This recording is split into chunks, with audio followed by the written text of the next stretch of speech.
What up, everybody? Yeah, it's way after when I'm normally on the air. And this was a big day today because we were going to talk about the Cowboys' victory. So we still are, but Facebook was down as soon as I started to launch this thing at 12 noon.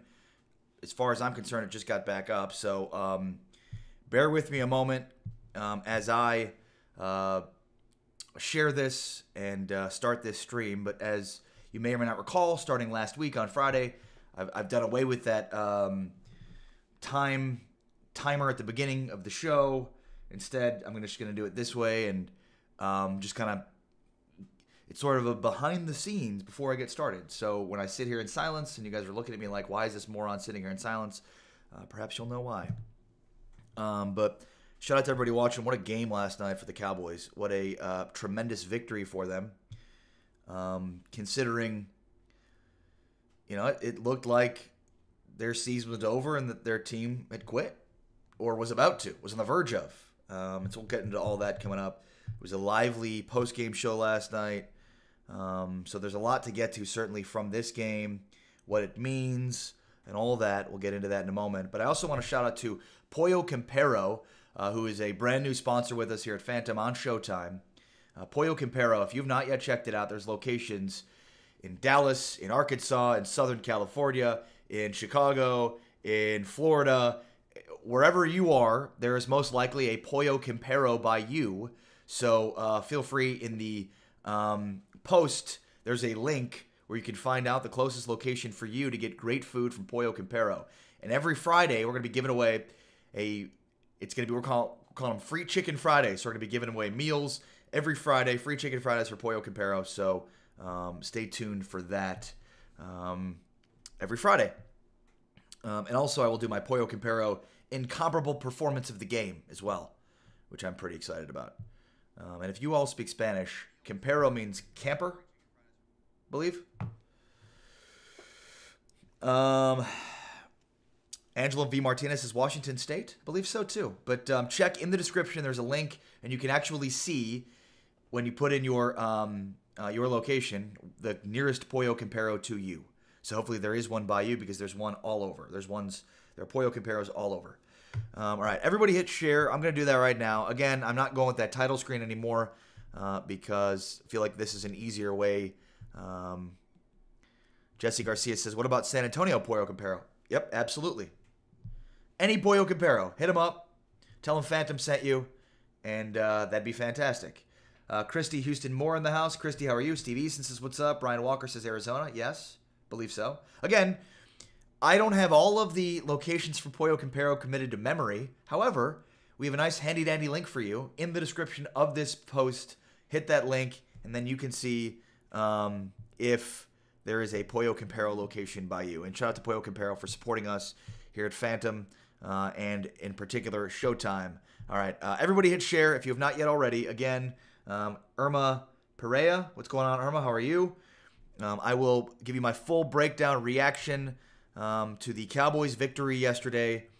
A tremendous victory for the Cowboys for multiple reasons. And we'll get into all that coming up. But first, just trying to share this to all the places since I no longer am doing that countdown at the beginning of the show.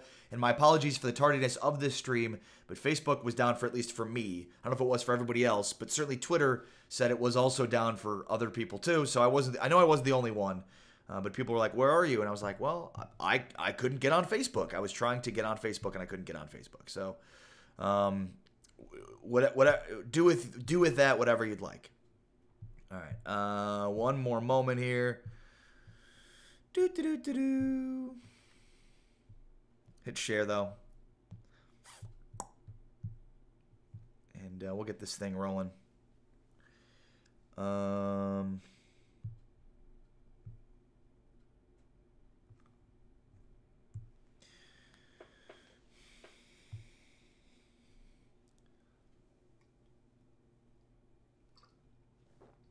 All right, I'm Ari Temkin. Thank you for joining us right here on Phantom. Phantom, we're putting you at the center of the Dallas sports discussion. Shout out to Pollo Campero, the newest sponsor here on Showtime, supporting what we're doing with Phantom and helping to put you in the center of the Dallas sports discussion. Cowboys beat the Eagles last night, 27-20. Hope you were able to catch the pre- and post-game show on 105.3 The Fan and across the Dallas Cowboys radio network. But for me, every single time, the story of this game is that every time the Cowboys seem to be in that position where they're going to quit on their coach, every time it looks like this team is going to quit, they show the resiliency and they don't quit. And I guess that's to say, if you watch this stream often, you know that I'm not the biggest fan in the world of Jason Garrett, as I know most of you are not as well. And I've been over, there are a lot of things that Jason Garrett is bad at as a head coach. A lot of them. But the number one thing that he's good at, the number one box that he checks off, is the ability to motivate his football team. This team has never quit on him. We've seen a football team quit on coaches before. Jesse Holley, who is my co-host on the Cowboys pre- and post-game shows, was on the 2010 Cowboys that quit on Wade Phillips. That team quit on their coach. Say whatever you will about Jason Garrett. He's a bad coach for a lot of different reasons, but this team is never quitting on him. There's been multiple opportunities this season where it looked like this could be the game where they do it. Jacksonville was the first, and certainly this Eagles game is the second, where it looks like, all right, this is the game they finally quit on Jason Garrett, and they don't. They don't quit on him. And that's important. It's very important because, look, regardless of how you feel about Jason Garrett, and look, I know that a lot of people look at this win and they're excited about the win, but they still feel like, hey, I still want Jason Garrett out, and I get that, and quite frankly, I feel the same way. But regardless of how, like, because I know some people are like, oh man, a win sucks because now it looks like what if they keep him? And all I have to say to that is, wins are fun. Beating the Eagles is even more fun, especially beating the Eagles when Eagles fans had a casket that they brought to the game in order to bury the 2018 Dallas Cowboys. That looked bad for the Eagles because they were the ones that might have buried themselves. So again, it's funny because I'm sure a lot of people are like, man, this sucks. They win. Now this only furthers the chances that Jason Garrett could potentially stay here, which I think most people don't want. But wins are fun. Wins are especially fun against Philadelphia. Wins are even more fun against Philadelphia when Eagles fans try to bury the 2018 Dallas Cowboys. David Licht says one win doesn't mean he should keep his job, fire the coach. And look, I've said all year, I'll continue to say, if the Cowboys miss the playoffs, Jason Garrett is going to lose his job. And I do think it's that binary. I do think it's that simple. That if they make the playoffs, there's a good chance he's going to keep his job. If they miss the playoffs, I do not think he keeps his job. Let's see here. Keith Price says he did not get to watch the game. What were you doing, Keith? Sorry to hear that because it was a lot of fun. That was the type of game that, again, regardless of how you feel about Jason Garrett, the coaching staff, it was just really fun to watch that happen. Zeke Elliott was an absolute monster. Dak Prescott missed some throws, wasn't great, but made enough plays down the stretch to win the football game. And Leighton Vander Esch had a coming out party in many regards. Yeah, a very good game. Debbie Napper says, sorry, can't join at the store. What store? Sorry to hear that, Debbie. Keith Jones says, my issue is the Cowboys never really moved the ball until the Eagles lost their starting cornerback. Ronald Darby, by the way, who is out for the year now with the torn ACL, which is even worse news for the Eagles, who are without many of their, Jalen Mills and other starting corners were already out, so this compounds the issues for them for sure. Cedric Pookie Morgan says the whole team is trash. Interesting. Tess Chavez says time for Garrett to go. John Martin says, face it, we aren't going to win the division. Best we can hope for is a wild card spot. That I disagree with. I don't know that. To me, I think there's two playoff teams out of the NFC North. I think there's two playoff teams out of the NFC South, meaning I think there's one playoff team out of the NFC West, one playoff team out of the NFC East, and of course there could be multiple playoff teams out of the NFC West because Seattle's been pretty good this year too. So it's hard for me to believe that the Cowboys could get a second, or any team in the NFC East could get a second bid. Now it comes down to, do we think the Cowboys can win the division? I certainly do. I am not convinced that the Washington Redskins can win this division. I know that they're up a couple of games in the Cowboys. Cowboys still have another opportunity against them later on this season. Thanksgiving. But any chance the Cowboys had to make the playoffs rested on their ability to win the football game last night, and they did, and they do. So yeah, I mean they're firmly in position to still win the division, and therefore make the playoffs.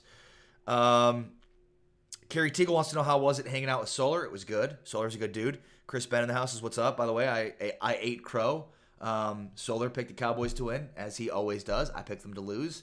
He didn't like that. I told him I would tell him he was right and that I was wrong if the Cowboys won. So, Solar, I was wrong. You were right. The Cowboys won. And what Solar said was, I didn't give the Cowboys defense enough credit. That I thought that they would be giving up 30-plus points and that I wasn't giving their defense enough credit. And he was right. Defense showed out in a big way. The defense kept them in this football game when their offense was stalling out and not really finishing drives. This game last night started out like the Titans game last week, where the Cowboys had all these chances. The defense is putting them in perfect position to take a lead, and the Cowboys offense just could do nothing in order to really take control and seize momentum in the game. But ultimately, the drive before halftime, where they rebounded from a second and long, where Doug Peterson is calling timeouts to try to get the ball back for he to score. All the while, the Cowboys end up converting a first down, and then they get big plays down the field. They get that touchdown. That, to me, that was the difference in this football game. I mean, obviously, they had the 2 drives down the stretch in the fourth quarter that won them the game, but I think the drive to close out the second half, the first half, the second quarter, that was the drive that won this football game for the Dallas Cowboys. Asking you who is your Cowboys player of the game. On the post-game show last night, Zeke Elliott was our player of the game.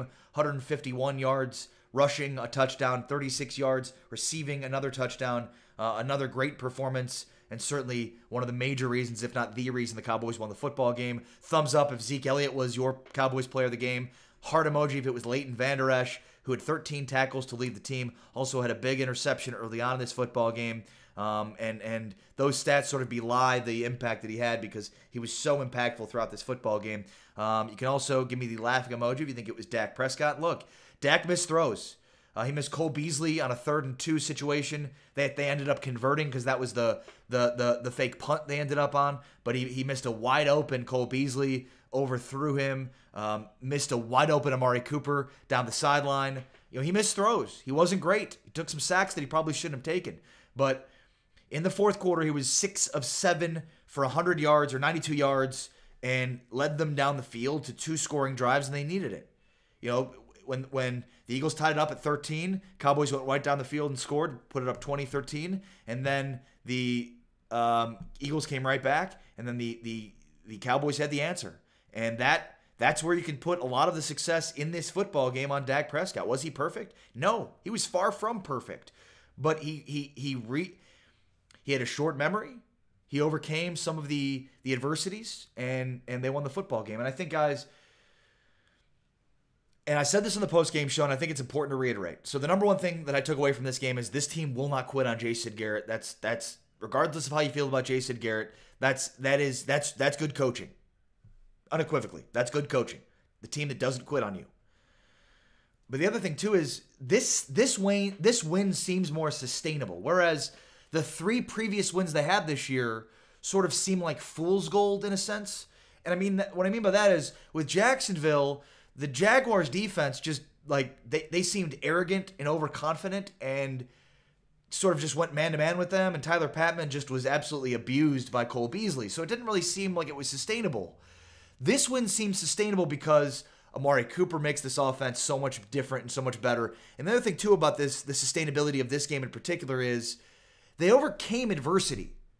And it's something we hear Jason Garrett talk about all the time, but we haven't seen that much this year. This season, this team, and I see Angel De Los Santos says Zeke. Brian Hogan says must have a 4-game winning streak starting now, I think. Yeah, they could probably only lose 1, maybe 2 games at the most. Rocky Perez in the house. What's up, everybody, on the Cowboys Report? Shout out to the Cowboys Report page, one of our partners here at Phantom. But this team this season seemed to be undone every time they had issues, right? So miss a field goal, it undoes them, right? Miss a field goal, missing throws, taking sacks, costly penalties, missed calls. The Eagles certainly, there were 0 penalties called to the Eagles. There were certainly some calls that we saw. There was a hold on Damian Wilson that was so blatant that we saw on instant replay that Cowboys fans were going crazy over. Like, they won the game. If they lost the game, I know most Cowboys fans are saying, well, the officiating was horrible. The officiating cost them the game. So, I think it's important because they finally overcame these mistakes and won a game. And that's something we really haven't seen from this team all season long. Every time there was a mistake, it just seemed to be so costly, they just couldn't overcome it. And that, I think, was the ultimate takeaway from this football game. They overcame multiple bad plays in order to win this game. And here's the thing I think about football in general. When you lose, mistakes are heightened. And we played this game all year, right? On Mondays after losses, we're looking at every single mistake, and they're heightened, and they're the reason they lost. In Philadelphia today, you better believe that they're second-guessing a Super Bowl winning head coach in Doug Peterson, the guy that a year ago was getting the praise for being transcendent because of the creativity and ingenuity, right? Not something I've said too. But today, when you lose, mistakes are heightened. The mistakes for Doug Peterson, calling timeouts to try to get the football back at the end of the first half that gave the Cowboys life to then go down the field. When you win, your mistakes are camouflaged. When you lose, your mistakes are heightened. When you win, your mistakes are camouflaged. And the thing that we hadn't seen all year from this Cowboys team is winning when they made a bunch of mistakes.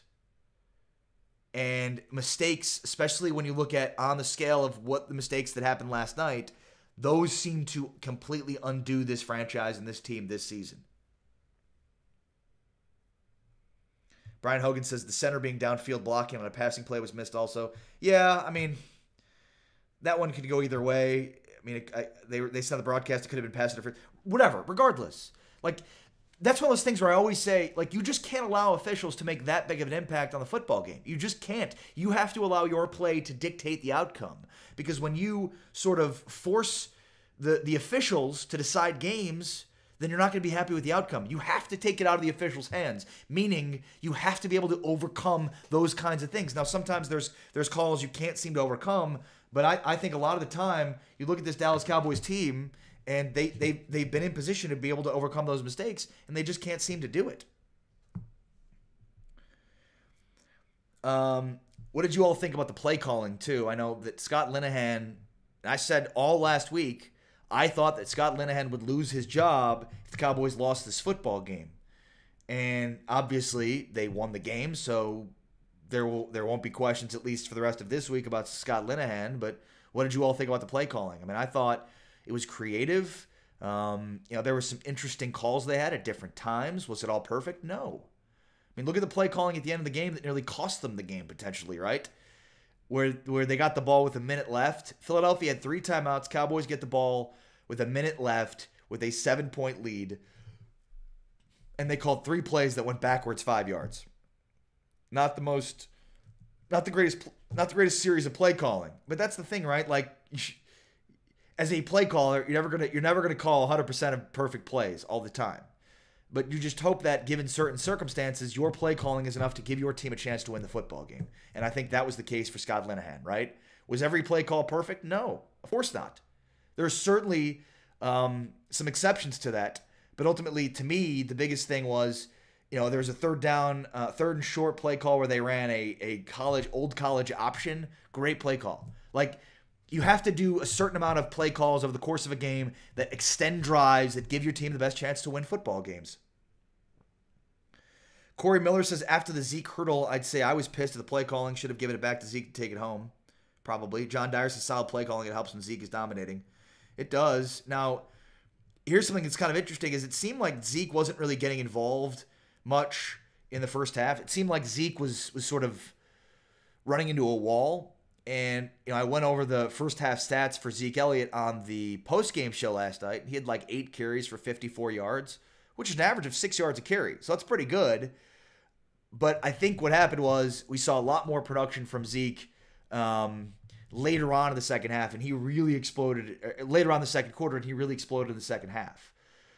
But it's hard to sort of look away from the impact that having Amari Cooper will have on this offense and how teams defend them. And that's, Zeke Elliott was a monster, but Amari Cooper is always open. We knew coming in to this season, or rather, we knew coming in, when he got here, that he was going to be able to create separation. He's done a tremendous job of doing that, and I just think it's opened up so much for this offense. That's the other part of this that to me seems sustainable. We're sort of searching for ways to figure out, is this sustainable? This seems like the most sustainable win for the Cowboys all year because, Amari Cooper is here, and that's a tremendous impact on this offense.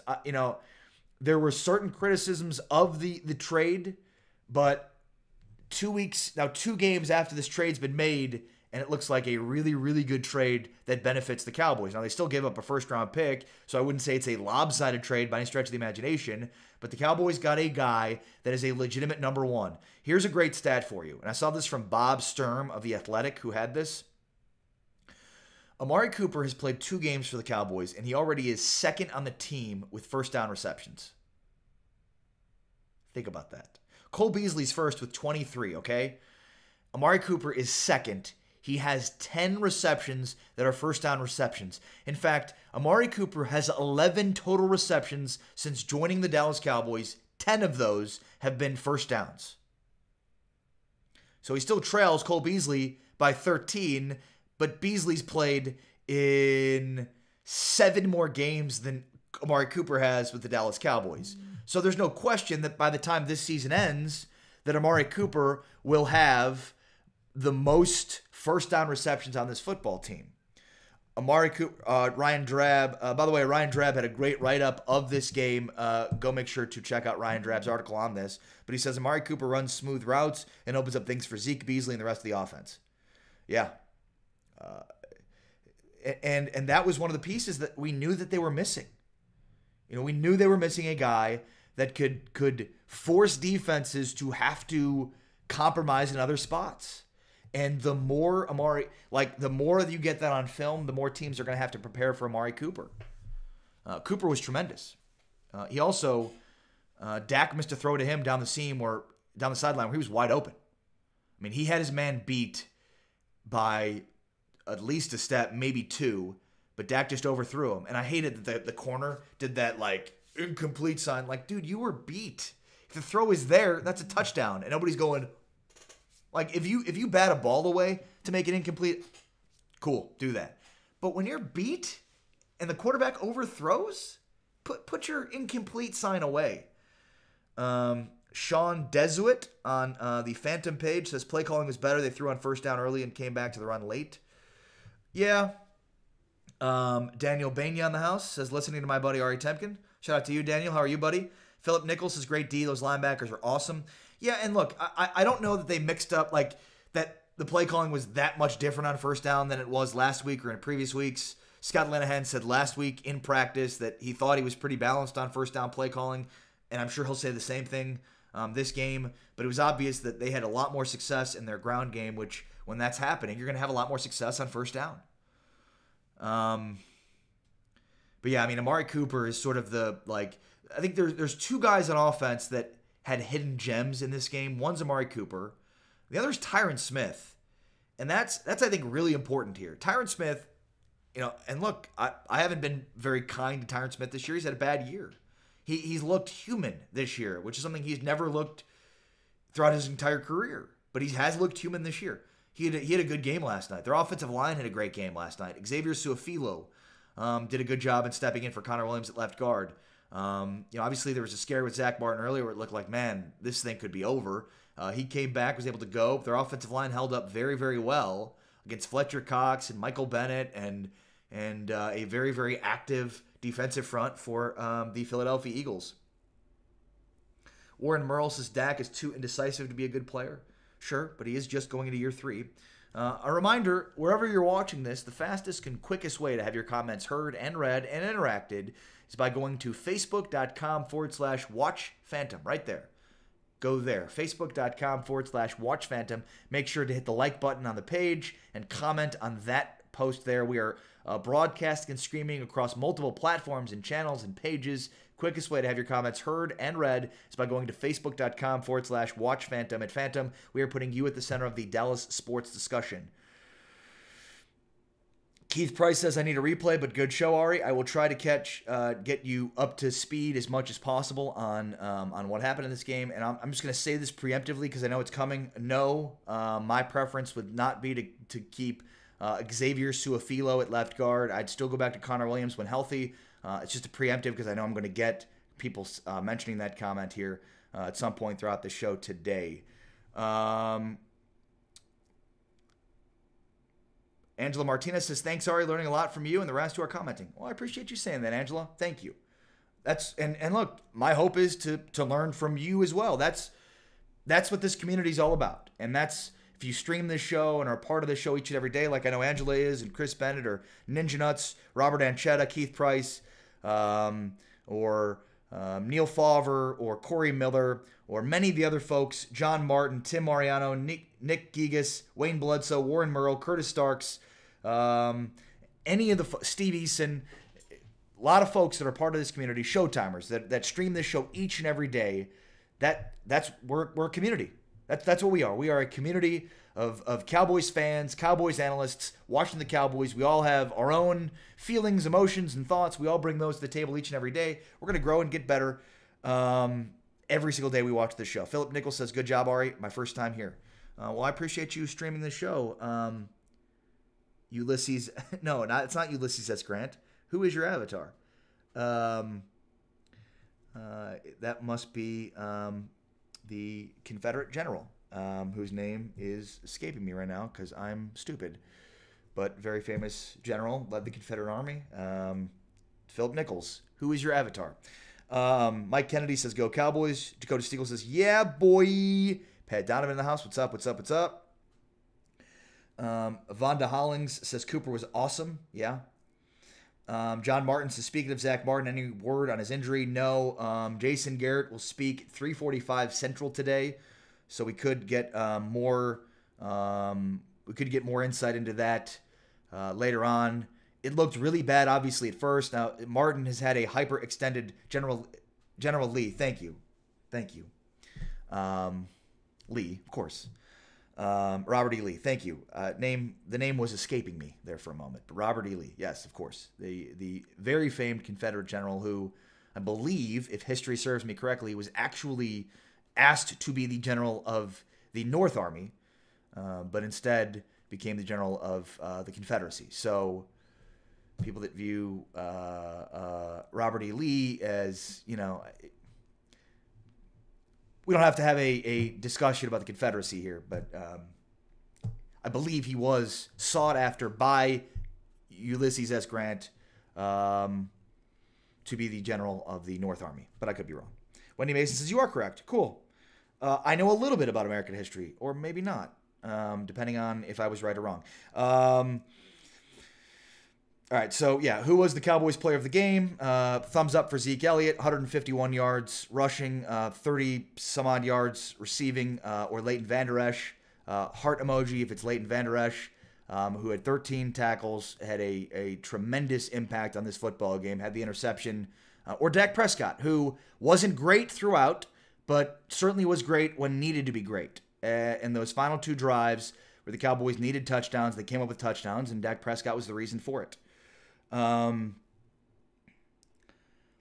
Martin says this defense is legit. Man, this defense is balling out. And look, last week the defense was bad. They gave up 11 of 14 on third down. And I think now we look back on it and think, well, Marcus Mariota was that good.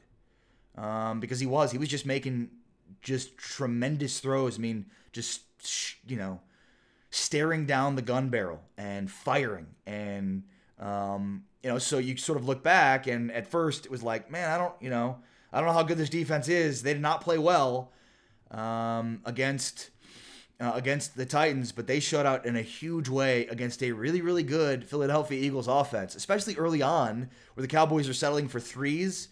Again, where it's like, man, here we go again. Looks like the Cowboys are really missing these opportunities to take a stranglehold in this football game, but the defense stuck with it. They were active. We just can't speak enough about how good of a duo Leighton Vander Esch and Jalen Smith have been, and will continue to be. And then, of course, there's that that defensive front with Antoine Woods and Tyrone Crawford and DeMarcus Lawrence. I mean, Lawrence is an absolute beast. Randy Gregory came up with the sack, and corner is playing well. So the one consistency this team has shown all year is defense. Now, there's been times where the defense has had some lapses, but every defense has lapses. When you look at what they did in this performance, that might have been the most impressive performance of all the impressive performances, considering Carson Wentz had played in 3 straight games where he had attempted at least 30 passes and had a quarterback rating over 115. Carson Wentz was back to being MVP Carson Wentz. Alshon Jeffrey, Golden Tate, Zach Ertz. I mean, Ertz is a monster. And he showed that in this game in 2 touchdowns, over 100 yards receiving. But they have weapons. They don't have a great running game, which obviously hurts their offense. But they've got a pretty high-powered offense that the Cowboys held in check.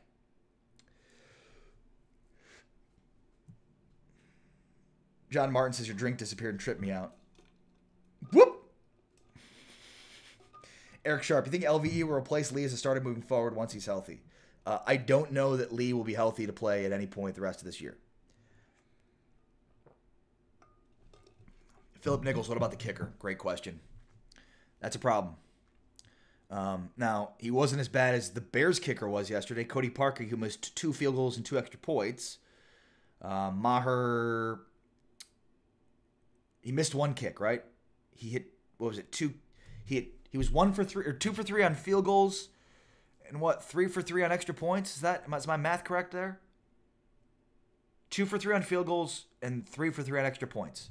So, not great, but he has missed at least 1 kick in 3 straight games. So that's cause for concern, because you need to have trust and faith in your kicker, and to not know what his range is, where he can hit. That's tough. But at the same time, by the way, a lot of teams are dealing with kicker issues. There's just not the same consistency from kickers that we're used to seeing for some reason. Nathaniel Lundy says, my feeling is this for my Dallas Cowboys team. Maybe should I learn how to play chess, and that way you will know how to attack, lay back, and at the end of it will be checkmate. All right. Terrence Briscoe? Terrence Briscoe? Butterflies? All right. Butterflies. Walt Chism says, boy, my guy Jason Garrett coached a hell of a game last night. He did, Walt. Impressive for Jason Garrett, right? And again, this is what I said at the post-game show, what I think was the biggest takeaway from this game. Say whatever you will about Jason Garrett as a head coach, this team does not quit on him. There's been multiple opportunities where it looked like this team was going to quit on him, and it hasn't. This team has Jason Garrett's back. And look, he's not a great coach for a lot of different reasons, but certainly being able to motivate your team and never having them quit on you, that's good coaching. That is. Chris Bennett says Eagles miss Frank Reich. They probably do. They probably also miss Joe DiFilippo also as well. Jesse Garcia says Lee will be released probably after the season. Sure. Lindo Chiazzo is watching. Linda, how are you? Look at that. History class and football from Dakota Stiegel. Keith Baxter says, oh, and Kelsey can eat a bag of D's. Yeah, how awesome was that, by the way? So you had 2 Eagles players call out Cowboys fans for being fair weather bandwagon fans. And in this game, the fair weather bandwagon Eagle fans started booing their franchise. How ironic. It was actually your team that's fair weather bandwagon fans that started booing you because your offense was incompetent. Linda says, hi, love your show. Appreciate you saying that, Linda. Cayazzo? Correct? Is that correct? Linda Cayazzo? Curtis Starks, Wayne Bledsoe. What good is a leader if he's not out there fighting with you? D. Ariola Corley says the Cowboys needs changes to make us the winning team we once were. You could be right. And look, I think, as most have said, this is a great win. It's a great win for multiple reasons. It's a great win because, first of all, it's always fun to beat the Eagles. Like, I just don't care. It's always fun to beat the Eagles in Philadelphia, especially when their team's booing them. That's fun. That will never stop being fun. It's always good to win division games. It's always good to win division games when you absolutely need to, and that was as much of a must win as a non-mathematically inaccurate must win could be. So I mean, it was fun. It was a huge win for this team, this organization, but I mean, obviously they're still 4-5. So while they're still very much in the thick of the playoff hunt and the division hunt, they're still just 4-5. And so they've got a big one in Atlanta next week. And if they lay an egg next week against a really high-powered Atlanta offense, then all of a sudden all of the goodwill that this team, this franchise, this coaching staff has will be gone. All of the goodwill will be gone. Houston Cowboys in the house. Everybody, if you don't, make sure to go like the Houston Cowboys page. And by the way, Houston Cowboys fans, there's Pollo Campero in Houston. Shout out to Pollo Campero again, our sponsor here for us at Phantom and sponsoring Showtime. I will give you the Pollo Campero incomparable player of the game here in a little bit. Or incomparable performance here in a little bit. But a reminder that each and every Friday we're doing Free Chicken Fridays on Showtime, where one lucky somebody who watches this show, one of you as part of our community, will win a free chicken Friday. And as part of that meal, it's a family meal that you'll win on Free Chicken Fridays, an 8-piece leg and thigh for free every Friday, Free Chicken Fridays, and find out a Pollo Campero near you. They have them all over this great country, including Dallas, Houston, all throughout Texas, of course, California, Florida, Arkansas, Illinois, and on and on and on. So if you'd like to find a location for Pollo Campero near you, click the link in the description of this post, and you can find one near you. Let's see here. Curtis Stark says their offense was incompetent because their defense was flying all over the field making plays. Well said, buddy. Ricky Esprit says this one will definitely help the players build confidence, no question. And, again, I think, did Dak Prescott play perfect? No, far from it. And we know, he took some sacks that he probably didn't need to take. He had a couple of plays where we're like, oh God, that's like that. You can't do that. Where he almost took a sack, taking him out of field goal range. Well, that was just multiple times where you're just like, my goodness, that's horrible. And but look, he rebounded and he was at his best when the Cowboys needed him to be at his best. Tyler Blue says player of the game. I'm going to go with Xavier Su'a-Filo. Not a bad one. I'm asking you, who was your player of the game? Zeke, LVE, or ha ha ha laughing emoji for Dak? Here's the second question that I have. Did this win change your outlook for the season? Are you now convinced that this team can be a playoff team after last week spending the whole week talking about how they need to fire Scott Linehan and Jason Garrett? That's the question that I have. All right, I'm Ari Temkin, and this is Showtime on Phantom, where we're putting you at the center of the Dallas sports discussion. Again, shout out to everybody that's part of this community. Sorry for the tardiness on today's show, but Facebook was down, so there's nothing else I can do. I'll be back later on, 12 o'clock noon tomorrow, same time, same place. And if you don't yet already, make sure to hit the like button over at facebook.com/Watch Phantom. But a little bit later on in the day today, I will give you my Pollo Campero incomparable performance of the day. That's later on. I'm Ari Temkin. But for now, I'm out, everybody.